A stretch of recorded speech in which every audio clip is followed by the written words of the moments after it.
All right, the Detroit Lions just got some really good and really concerning injury news.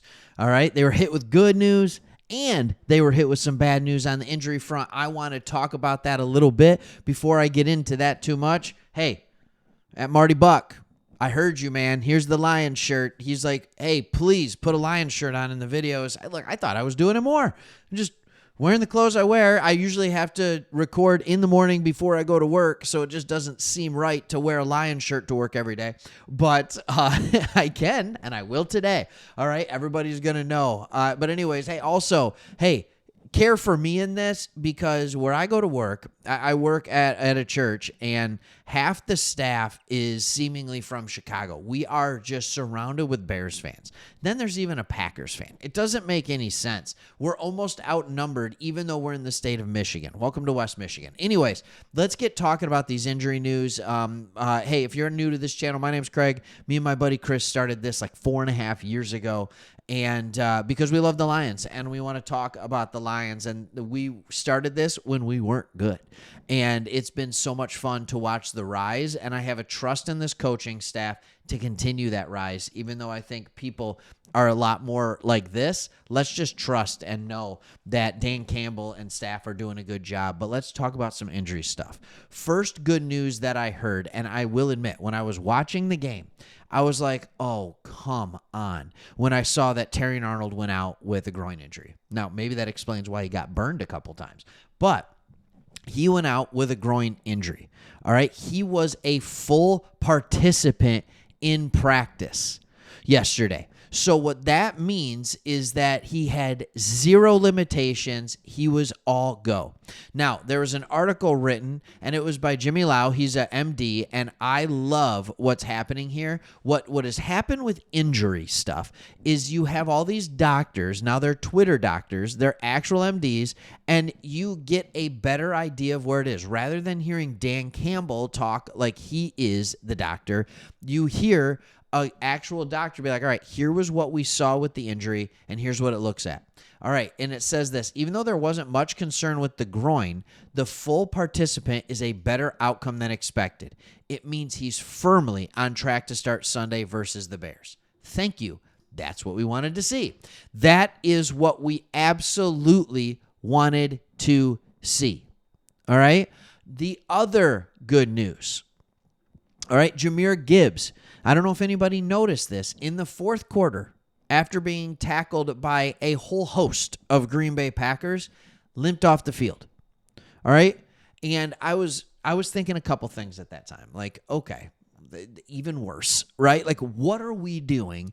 Also, do we still have a shot at this game? Why is he in? And I didn't think that too long, because it's like, yeah, always. We're always going to give it our best effort till the very end. All right? They may want to do that, but he was unlisted, which means he's not hurt, right? I mean, whatever it is was simply something that caused him to limp. So it was nothing structural. It was nothing like that. He is happy. He is healthy. All right. Now, this then comes the not good news, right? That I, quite frankly, did not expect to see. And it comes in the form of two players. But the first person we're going to talk about is Taylor Decker. All right. He had a shoulder injury is what he is listed with. Okay. Taylor Decker played every single snap in the last game. And I didn't see any sign of the injury. I didn't. Here's what we do know. In the offseason, he had right shoulder surgery. All right. Try saying two words with an S back to back, like shoulder surgery. All right. It's hard to say. I almost just messed that up big time. All right. It was back. We don't know if it was in June. We don't know if it was in July. We don't know what shoulder he hurt. So is there concern that this is a re-injury to the surgically repaired shoulder, or is it to the other shoulder? Last week, he did have a rest day in practice. That was presumably because of the shoulder. All right? But his status over this week is something to pay a close eye on. All right? He did not practice yesterday. That is not good news. We need our full offensive line, and we just went out and signed a random guy, Cochran, We made a video about it yesterday. I got some harsh comments on that one, which is unique because I usually don't read the comments. But, well, that's not true. I don't read the harsh comments. That's how I want to put it. I just skip on by. All right. But with that, we already know that Jamarco Jones and Justin Herron are done for the year. Dan Skipper's got a knee injury. We don't see him on the practice report because he's on the practice squad. You don't need to put practice squad players on the injury report. That doesn't happen. So right now what you have, if he can't go, is Giovanni Manu. That's it. And maybe you bring in just signed offensive tackle Devin Cochran.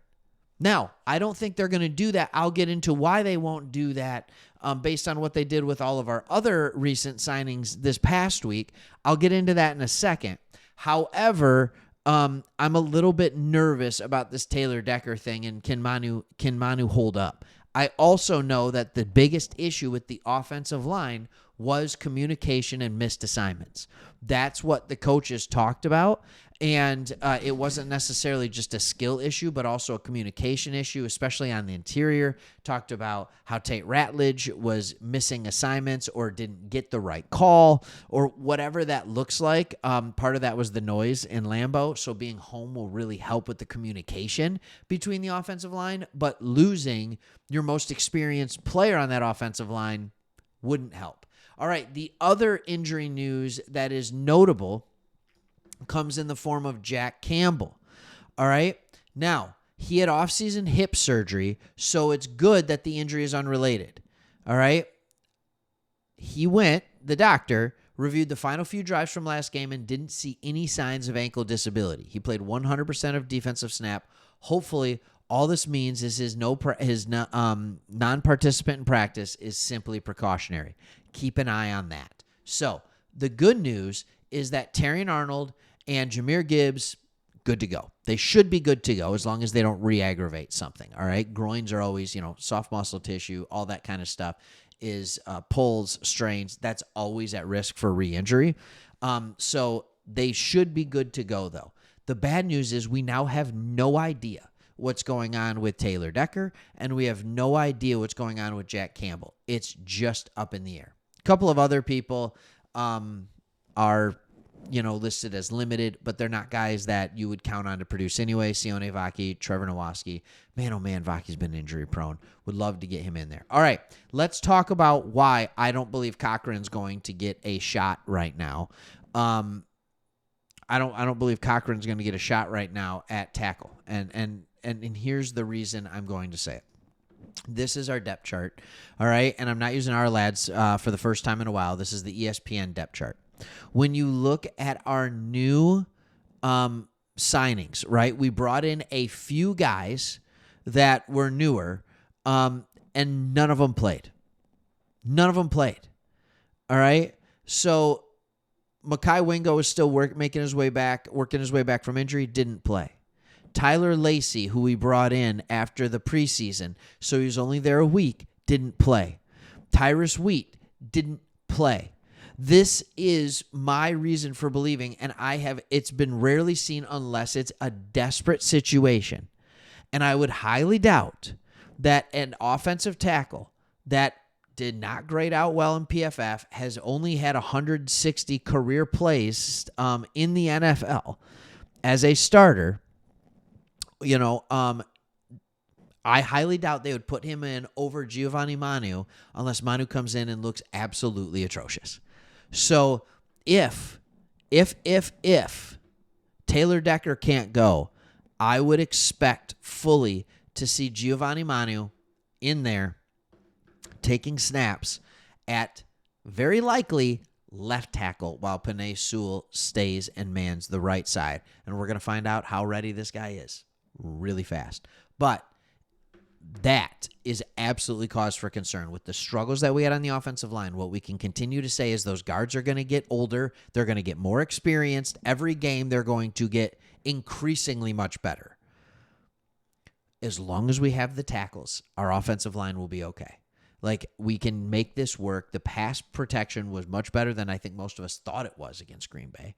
And when you look into the numbers on it, Not great, but better than what it looked. And it was better. But if we can't have, now all of a sudden we lose one of our tackles, this offensive line could be in a world of hurt with a non-mobile quarterback, and that is how a season goes downhill quickly. So we need to make sure he's healthy. Let's hope for good news on that. All right, thanks for watching. Make sure you stay here for more Lions news, updates, and just overall fun talk. Let's do it. See you on the next one.